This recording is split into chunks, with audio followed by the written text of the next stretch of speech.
play? Já dei o rec, cara. Então vamos lá. Diga aí. Robson Minhoca. Quem é Robson Minhoca? Quem é Robson Minhoca?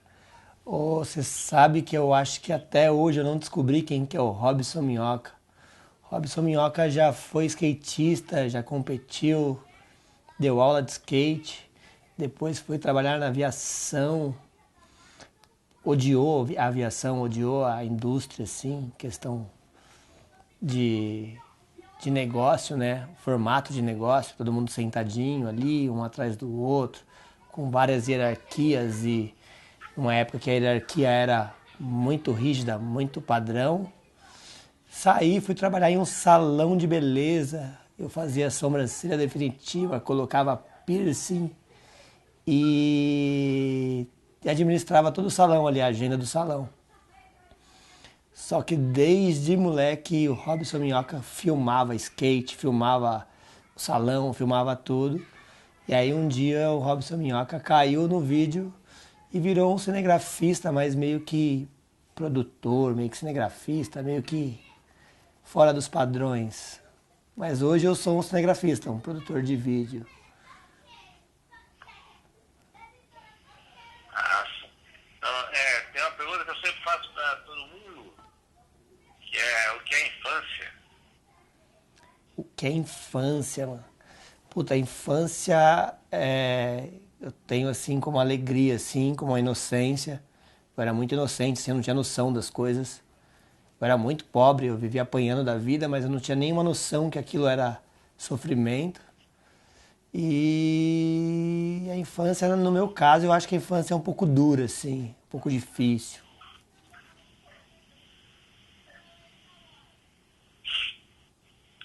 Você falou que era skatista Sim, e a gente vê o skate aí nas televisões e tal, nas Olimpíadas, mas o que é o skate?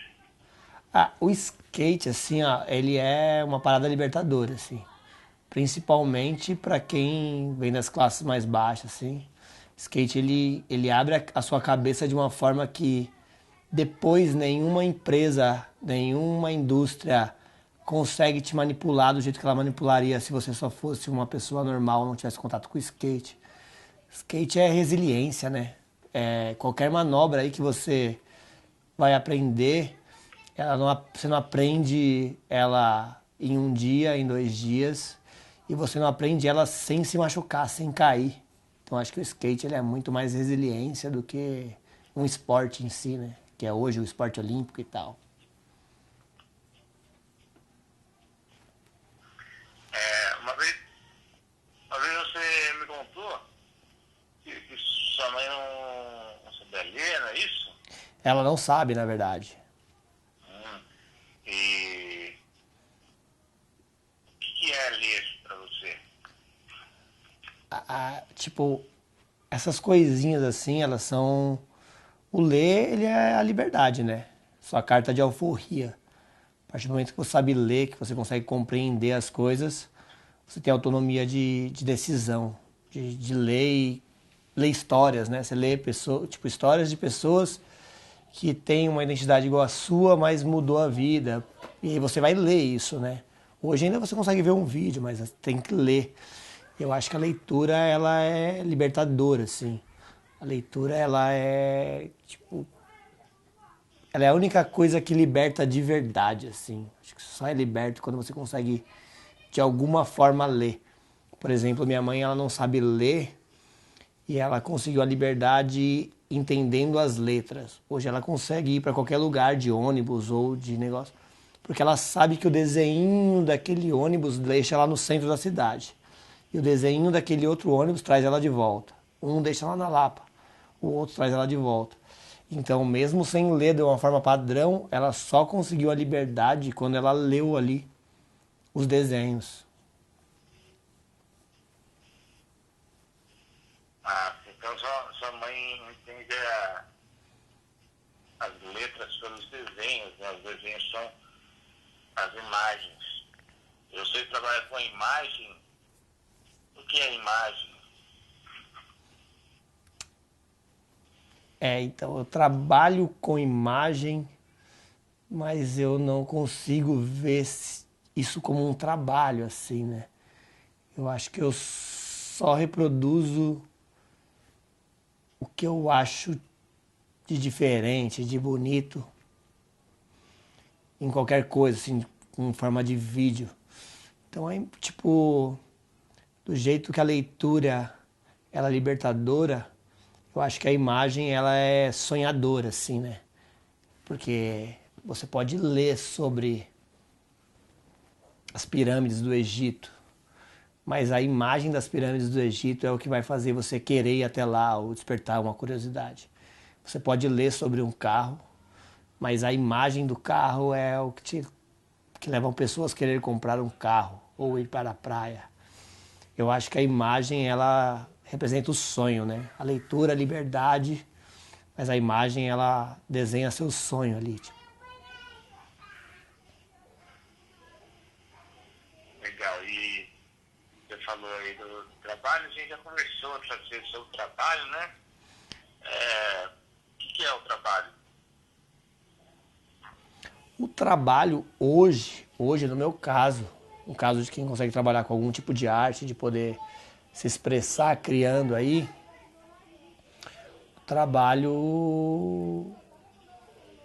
o meu trabalho, eu não consigo explicar assim, por que eu não acho ele trabalho, tipo um trabalho, porque eu tenho uma imagem de trabalho muito ruim, uma hierarquia de trabalho muito ruim, e o meu trabalho não é muito ruim. Mesmo que exista uma hierarquia, mesmo que exista um caminho, a gente tem que. Você trabalha muito comigo, a gente trabalha para empresas, para grandes empresas aí. Então tem uma entrega que tem que ser feita. Tem um desgaste físico, tem um desgaste mental.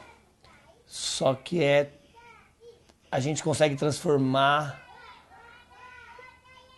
em uma imagem legal tudo aquilo que ninguém está vendo. Por exemplo, uma feira que as pessoas passam pelas coisas e olham, a gente consegue fazer um vídeo final que traz uma emoção da feira que as pessoas que não foram queriam estar lá.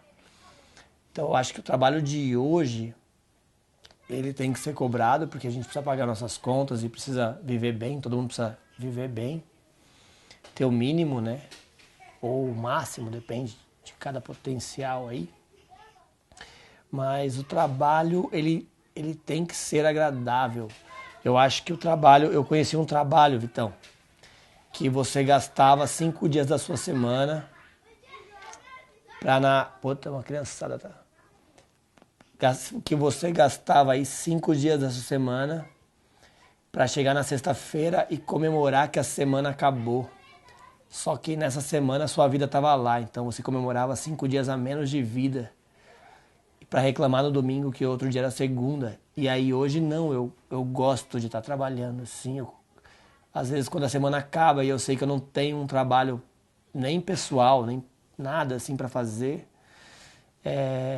eu me sinto até triste, assim, vazio. Porra, tipo, eu não me sinto produtivo. Acho que o trabalho hoje, por ser um trabalho que eu goste, o trabalho ele me dá vontade de viver, assim, de criar, de produzir. Mas você falou aí sobre a semana, né? E eu estava lendo ontem mesmo sobre quem criou o tempo, né? Teve alguns pausos que teve relação com essa criação do tempo da semana, do dia, dos horários. Mas aí eu vou perguntar pra você o que é o tempo. Puto, o que é o tempo? O tempo, eu acho que ele é o único bem que a gente não compra com dinheiro, nem com bens materiais, nem pessoais, nem conhecimento. É o único bem que não volta, né? Tempo, acho que ele deve ser a parada mais preciosa que a gente tem na vida. Assim. Cada um tem um tempo, assim, existencial que a gente não sabe, né? Quando é nosso tempo, se ele vai durar 30 dias ou 30 anos. E aí o tempo eu acho que é bem mais precioso. E por isso que eu acho que a gente não tem que vender o nosso tempo por dinheiro, apenas por dinheiro. Fazer coisas que você não gosta, porque você está trocando o seu tempo de vida, que nada vai comprar, só pelo dinheiro. Você não gosta de estar ali. Então, às vezes, vale até você ganhar um pouco menos, ou bem menos, ou nem ganhar, na verdade, e gastar seu tempo com algo que faça seus olhos brilharem, né? Que eu acho que é o único sentido real da vida é quando os olhos brilham ali, quando a gente sente alguma coisa, independente do sentimento, né? Eu acho que o valor real é sempre o que a gente sente. E falando sobre isso, né? A gente está vivendo esse tempo de isolamento e dessa questão aí da pandemia, e eu tenho visto que você tem feito uns vídeos aí bem legais de você consigo mesmo. E primeiro eu vou perguntar assim, para que serve o isolamento? Para que serve? Então, o isolamento ele foi forçado, né? A gente foi obrigado a estar no isolamento. Acho que o isolamento, ele, para quem mora em São Paulo, que é o nosso caso, ele serve ali para a gente parar um pouco e refletir, né? Exatamente essas questões do que a gente está fazendo com o nosso tempo, com a nossa vida. Muita gente. E para provar também que muita gente vivia numa mentira, né? Porque eu vi muita gente falar assim: ah, se eu tivesse mais tempo em casa, eu aprenderia a falar inglês. Se eu tivesse mais tempo em casa, eu treinaria funcional em casa, eu sairia para correr no condomínio ou na rua, eu teria mais tempo para ter ideias novas e mudaria de ramo. E você vê que não é isso, né? Todo mundo é o que é, eu não mudei nada, né? Em questão de algo novo, simplesmente eu só estou dedicando mais tempo ao que eu já faço, porque eu tenho mais tempo para dedicar a isso. E o isolamento, eu acho que ele é um momento de reflexão mesmo, para a gente parar e conhecer o que a gente é e parar de fantasiar que a gente seria algo que não é se tivesse mais tempo, porque todo mundo está cheio de tempo e continua a mesma pessoa. Eu acho que é isso.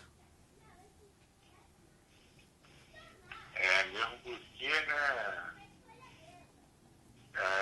Eu estou tendo até menos tempo do que eu tinha quando eu estava sem tempo. É, Mas aí, você está fazendo vídeos de você conversando consigo mesmo, né? eu fiz uns. Como é conversar com você mesmo? Mano, essa parada de fazer vídeo e conversar com você mesmo é muito cabreira, assim.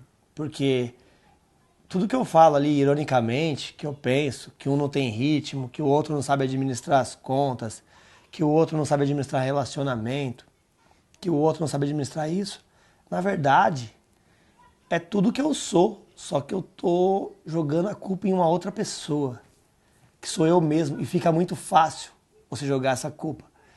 E aí você começa a se avaliar, falar, porra, esses dois lados ruins aí, eles vivem dentro de mim em um só. Mas é muito mais fácil você se julgar quando você... Se julgar é foda, mas é isso, você se julga porque você tá julgando uma outra pessoa, mesmo que essa outra pessoa é você. É maluco, assim, mas é bom conversar com você mesmo, assim, dessa forma até irônica, porque você expõe seus defeitos, as suas qualidades ali, você joga pro ridículo, forma de ironia, mas são pontos que a gente precisa rever na nossa vida, né? Falando em vida, o que é a vida? A vida, no meu caso, a vida acho que é o maior mistério que tem, assim, é a coisa mais louca. A gente nunca consegue prever um sentimento, a gente pode fazer uma viagem falando que vai ser a melhor viagem do mundo e só ter frustração, voltar decepcionado porque criou um monte de expectativa. e a gente pode estar em casa numa quarentena e aí um amigo ligar e falar, tipo, o que que você precisa, o que que eu preciso fazer para melhorar seu dia? E você ter uma experiência de sentimento melhor do que você teria numa viagem ou num investimento que você fez para estar em um lugar que seria maravilhoso e te fez sentir menos. Então, a vida, ela é louca. Você tem um negócio que a vida é louca. Não dá para decifrar a vida. Eu vou dar uma pergunta. Você não é da poesia, mas todo mundo tem um entendimento que é poesia, né? E como o programa chama Prosa com Poeta, Sim. eu vou perguntar o que é poesia. O que é a poesia? A poesia, ela é mais uma forma de arte ali, de mostrar, igual trabalhar com imagem, mostrar beleza em tudo, né? Então o poeta ele tem esse, não a beleza, mas o sentimento. Quando eu leio suas coisas, eu vejo o sentimento, assim. Não importa se é de isolamento, tem muita coisa que é de isolamento, tem coisas que chega a ser irônico, alguns contos que você conta ali até nas suas redes sociais. E aí quando eu termino de ler eu tô rindo, ou eu tô tipo pensativo. Então é uma forma de arte, mas eu acho que é uma forma de arte menos palpável, menos paga, né? Então acho que o poeta ele chega a sofrer até mais que o fotógrafo e que o músico e o cinegrafista, porque a gente ainda consegue vender isso como um produto, como um bem ali, um quadro, ou vender um institucional. E o poeta consegue vender só a poesia? Você que é um poeta? Olha, a gente vende papel do livro, né? A poesia, ela é sempre de graça. Mas a publicidade muitas vezes foi feita por poetas, né? Sim. Logos e tal. Eu acho que a quarentena vai tá mostrando o valor da arte, sabia? O valor do artista em si. Um tempo atrás saiu uma campanha, não sei se você chegou a acompanhar, que era Ninguém precisa de artista para viver. Tipo, aí saiu um poema que compartilharam lá, poema não, uma escrita, que era eu preciso de médico, eu preciso de enfermeiro, eu preciso de professores, eu preciso de técnicos de enfermagem, eu preciso de nutricionistas, mas eu não preciso de artista para viver. O artista não é vital. Por que eu preciso de um artista para viver? E aí na quarentena, tudo que se consome é arte. Você está vendo, engolindo os livros, tem gente que fala, já li tantos livros, sentado no sofá, abarrotado de séries e filmes, consumindo o tempo todo música, quadro. Aí tem gente que vai pintar mandala para passar o tempo e está consumindo totalmente arte, mas eles não consideram, acho que isso arte, para ele artista é só quem trabalha na televisão como ator. E as pessoas esquecem que tudo, tipo a música de niná que você canta para o seu filho, ela é feita por um artista, por um poeta, por um compositor, pensada por músicos e cantada com um cantor que também é um artista. Então, tudo a gente vive. A roupa que você está usando agora, ela foi cortada e escolhida a cor por um artista. E a quarentena está mostrando a importância do artista. Talvez o nosso mercado ali, poesia, a arte, o audiovisual, ganhe um pouco mais de espaço, mais de valor necessário, né? Porque eu acho que falta entendimento sobre a poesia. Falta entender o que é poesia. Tem um poeta que diz, já que você trabalha com vídeos, que chama o Ali Salomão. O Ali Salomão diz que a memória é uma ilha de edição. O que é a memória? Ele diz que a memória é uma ilha de edição. Isso. Porra, mas é uma ilha muito grande, né? Eu não teria armazenado Acho que fotos e vídeos que eu fiz há 25 anos atrás, 30 anos atrás, eu tenho armazenado na memória. Então, a memória... O que é a memória?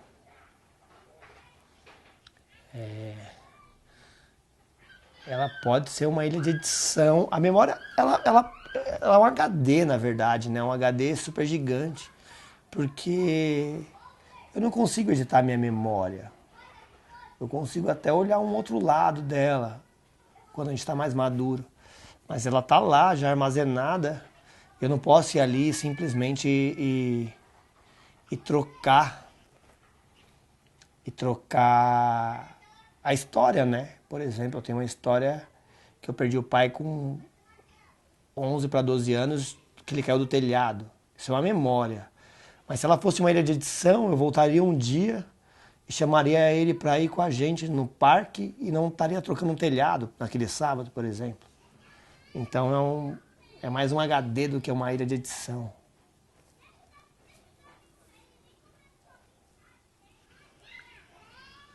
E chega no final, já falando de assuntos mais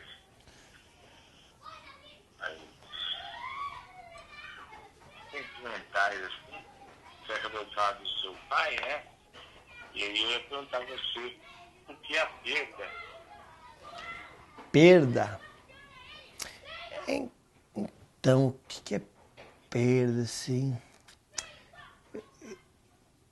Eu não sei explicar, mas eu acho que eu não tenho muito sentimento de perda depois de ter tido um fato tão forte, tão novo, de perder um pai com 12 anos.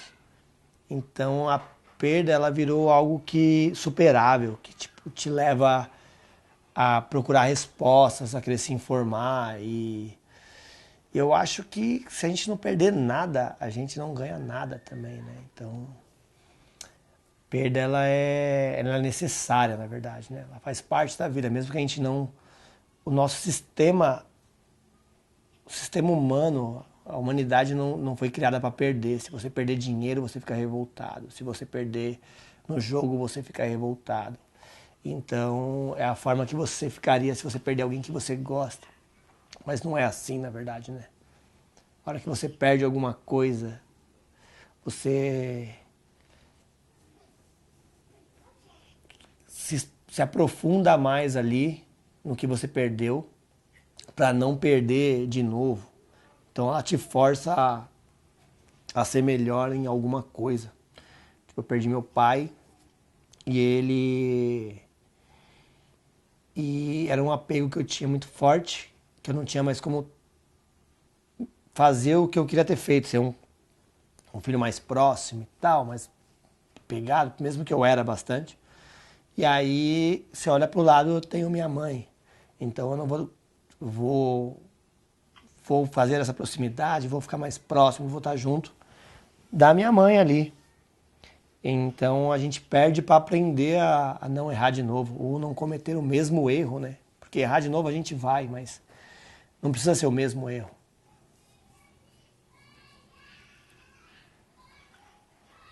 Agora chegará ao fim a última pergunta. Eu falo para todo mundo. Você tem medo de morrer? Putz, eu não tenho medo de morrer, não. Eu acho que eu não tenho medo de morrer. Eu não queria, sim, porque é o novo, né? O novo assusta um pouco, assim. Pô, como que eu vou entrar no novo? Eu não faço ideia do que é morrer. Eu nunca morri. Mas medo de morrer, eu acho que é uma besteira. Mas medo de morrer, eu acho que é uma besteira. Porque se você viver com medo de morrer, você nem vive. Você se isola. Você sobrevive com medo. Eu não tenho medo de morrer. Eu acho que eu já tive em algum momento da minha vida, mas hoje eu não tenho medo de morrer. Eu não procuro a morte, né? Eu não faço coisas que me deixem próximo da morte, sim. Eu sou totalmente irresponsável, mas eu não tenho medo de morrer. Que bom, porque você vai morrer um dia. Então, imagina se eu viver pensando... E aí eu começo a fazer contas que tantas pessoas morreram aos 34, que é o que eu tenho. Tantas morreram aos 40. Aí eu falo, não, se eu passei dos 34, eu tenho tanta chance de morrer aos 35. Você não vive, né? Você passa a vida fugindo da morte, mas esquece de viver. Então, não precisa ter medo da morte, não. A gente vive pra um dia ela chegar mesmo. Mas quando ela chegar, quando a morte chegar, eu acho que o importante é a gente falar, vivi.